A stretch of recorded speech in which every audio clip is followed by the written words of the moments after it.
Hello, welcome to John Jones Artist Services. My name is Jonathan and I'm the head technician here. We are now in our 30th year of making artist services, and we felt that it was time that we shared some of our experiences and the things that we've learned along the way to help you make better artwork and to help you choose your surface and get a better idea of what you're doing. Our workshops, we began them about a year ago because we've been experiencing lots of concerns and problems with restretching artwork that was out of square, where the painting was warped or twisted, or largely due to poor surface preparation in the beginning and just the wrong choice of surface to begin with. The key point is that it's very important to understand that the choices you make at the very beginning when you're preparing your work and planning the work you're going to do is that you get the surface right. You choose the right surface for the type of work you're going to be making, whether it be a rigid surface like a panel or a canvas or aluminium or gesso or primed or whatever it is. You need to get that right from the start. The workshop will go through the different types of surfaces that we do. There'll be stretching demonstrations, explanation and understanding of the merits of each individual type: canvas, panel, beaded stretchers, aluminium stretchers, the varying types of things that we do, and then there will be advice on how to prepare the surface, how to stretch your own canvas, and demonstrations on all of the necessary things that you will need to know. The main type of artist surface is a wooden stretcher. It's the most common, it's the most popular with people. It is a very simple design. It's a wooden frame with canvas stretched around it, which is then primed. However, there are, of course, good stretchers and then bad stretchers. These are the sort of things that we've had come through here over the years with artwork on, and a big part of the reason we started doing these workshops. This is just some sticks, some scraps of wood stapled together in a fixed frame, and will absolutely be useless to paint on.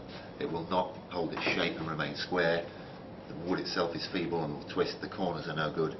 So any painting that's made on this, as the painting that was made on this stretcher, will be out of square and will have to be restretched, risking damage to the artwork, losing some of the image, and seriously affecting how it can be shown and displayed, and then also affecting the options in terms of framing of any prospective buyers or collectors. So it is vital to make sure that to begin with you get the surface right. In this case, a wooden stretcher. Our wooden stretchers, as I said, are made of tulip wood, which is an FSC wood, which means it comes from a sustainable source. It's not taken from any endangered forest land or run the risk of any kind of sort of environmental or ecological concerns in that way. It is also a low emissions timber, which means there's very little off-gassing. There are no elements that are going to seep out of the wood over time that are going to deteriorate canvas and cause problems to any work that is on the canvas in later years. The key to our stretchers are the joints. It's a 45-degree tenon joint, so that when the stretcher is assembled, the 45-degree joint where the wood is mitered before the actual tenon is put into place, the shape of the stretcher will remain. It will stay square because where the 45-degree angle comes together, they work against each other, causing that resistance which will stop the corner from moving and stopping the stretcher from going out of square. We also have two different sort of depths of stretcher. We have our large section, which is our most popular one, which is 1.25 inches deep, which is a good sized, sturdy, strong section with a good moulding, with one piece of wood, no finger jointing or little biscuit joints or any separate pieces that are put together. Very lightly defined grain, not a lot of knots and discoloration and everything in it. We also have a smaller section one, which is only 7/8 deep, which is just under an inch, which is ideal for smaller sizes and smaller paintings and smaller pieces in general. When assembling the stretcher, it's important to make sure that the actual stretcher itself is assembled properly and assembled squarely. So the joints should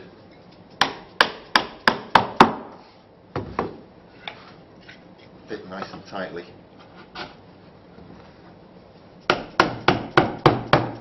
Should need some pressure to assemble. If you can assemble it by hand firmly and without having to use a mallet, then it's probably too loose and will be less likely to withstand the pressure applied by stretching canvas with it.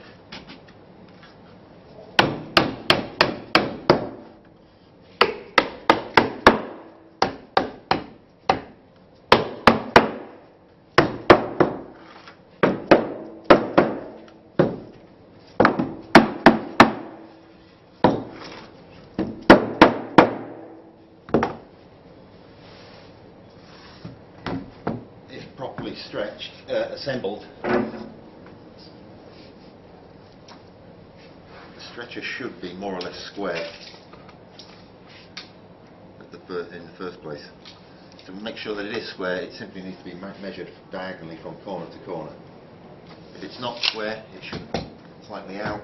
A little tap on one of the corners will take care of it.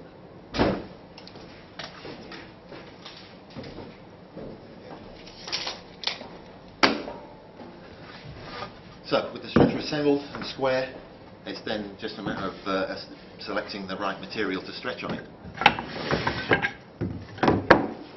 We do two different types of material here. We have linen in 3 different grades: coarse, medium and fine, either oil primed, acrylic primed, unprimed or pre-sized, which is linen that just has a coat of rabbit skin glue on it, just to seal it. Also cotton, which we have in 2 different weights, a 15 ounce and a 12 ounce, which also we do an acrylic primed version of. When choosing the material, if you are choosing a cotton to work on, which many people do, it's a much newer material than linen. It hasn't been around for as long, certainly as a painting surface. It's important not to go too thin and not to use a too lightweight cotton. We stopped supplying and using 9.5 ounce cotton because it has a very thin sort of open weave. It feels quite thick when you're holding it and when you're touching it, but the weave itself is not very strong, so it's deceptively thick to the touch. 12 ounce cotton is the minimum weight that we recommend for it. It is ideal on much larger sizes. 15 ounce can be used. It's a much heavier canvas, but people who are working in large size canvases do tend to use it just because it is so strong and so heavy. With linen, obviously it's a different type of material. If you are wanting to paint on a very thin material, you would be much better using a thin unprimed linen than you would a thin cotton. So once the material you've chosen, whichever one suits you, the type of work you're going to be doing, if you're going to be painting very heavily in oils, obviously a more substantial material is required. If you're going to be painting very thinly, you can get away with a much thinner material.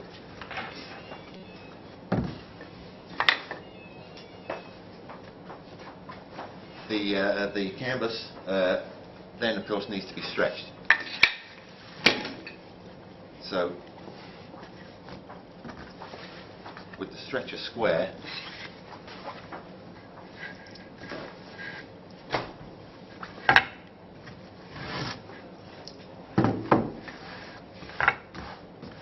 you can select the material that you're going to stretch.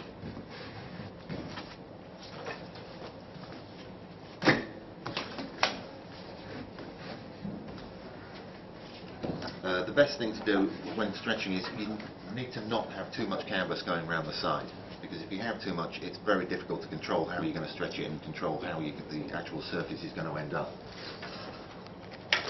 On our stretchers, on our large section stretcher, we use about 3.5 inches of canvas excess around the side.